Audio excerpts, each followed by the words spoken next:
সমাজের সর্বক্ষেত্রের মানুষ যারা বিএনপিকে পছন্দ করে, যারা বিএনপি মনা, যারা জাতীয়তাবাদী চিন্তা চেতনা লালন করে, তারা আগ্রহী হয়ে এই দলের সদস্য হবেন, এটা আমরা প্রত্যেকেই প্রত্যাশা করি। কারণ এখন শেখ হাসিনার সেই ভয়ঙ্কর দুঃশাসনের ছোবল নেই, সেক্ষেত্রে অনেকেই এগিয়ে আসবেন। এই এগিয়ে আসার বিষয়টা আমরা অনেকেই মনে করি। এই কর্মসূচিটি আমরা জোরে সোরে আবারও শুরু করতে যাচ্ছি।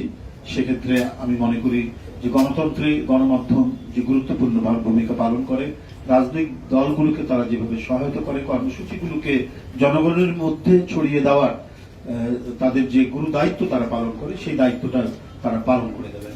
কেউ দীর্ঘদিন রাজনীতি করেনি, অথবা আওয়ামী লীগের আমলেও যারা হয়তো একসময় আওয়ামী লীগ করতেন, কিন্তু আওয়ামী লীগের এই দুঃশাসন, আওয়ামী লীগের বর্বরচিত কর্মকাণ্ড, লুটপাট, টাকা পাচার, এটাকে পছন্দ করেনি, মানে যারা করেনি এই ধরনের মানুষ, তারা আগেই আওয়ামী লীগ থেকে সরে গেছেন, তারা আসতে পারবে না। কারণ এছাড়াও আমরা চাচ্ছি যে সমাজে যারা ফ্রেশ মানুষ, একজন ভদ্রলোক হয়তো রিটায়ার্ড করেছে, তিনি অন্তরে লালন করেন, একজন শিক্ষক হতে পারেন, একজন গভর্নমেন্ট অফিসার হতে পারেন, একজন ব্যাংকার হতে পারেন, একজন এনজিও কর্মী কর্মকর্তা হতে পারেন, সেটা একজন কৃষক হতে পারেন, একজন শ্রমিক হতে পারেন। এরা এখানে এই ক্ষেত্রে কোনো ক্রাইটেরিয়া নাই, তিনি আমাদের যে আদর্শ সেটা বিশ্বাস করেন কিনা। আমরা যে প্রাইমারি মেম্বারের জন্য যে রসিদ দেই, 20 টাকা দিয়ে যে রসিদটা পূরণ করতে হয়, এর সাথে এবারে থাকবে যেটা বললেন পদ্ধতিটা, এবারে পদ্ধতিটা একটা আবেদন পত্র থাকবে। এটা আমাদের কনস্টিটিউশন, আমাদের গঠনতন্ত্রে আছে, এবং সেটা ওই যে অঙ্গীকারনামা বা আবেদন পত্র বলি আমরা, এই আবেদন পত্রটা এই যে আপনাকে বলি 55 নম্বর পাতায় আছে। আমরা এবারে যারা প্রাইমারি মেম্বার হবেন, প্রাথমিক সদস্য যারা হবেন, তাদেরকে এই ফর্মটা পূরণ করতে হবে। এই ফর্মটা পূরণ করে তারা রসিদ নিয়ে তারা যাবেন।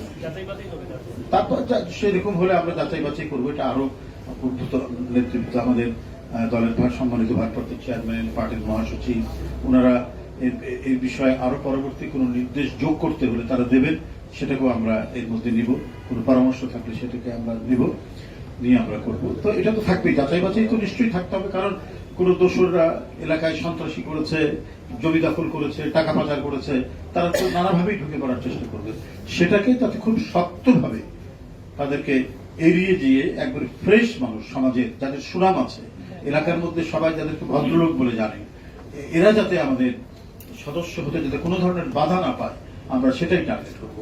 সেখানে মানে সজ্জন মানুষ যারা, হ্যাঁ, সেটা কৃষক, শ্রমিক, মানে যারা যুব তরুণ, সবাই তো আছেই, হ্যাঁ, সবাই এর মধ্যে অন্তর্ভুক্ত থাকবেন। ধন্যবাদ।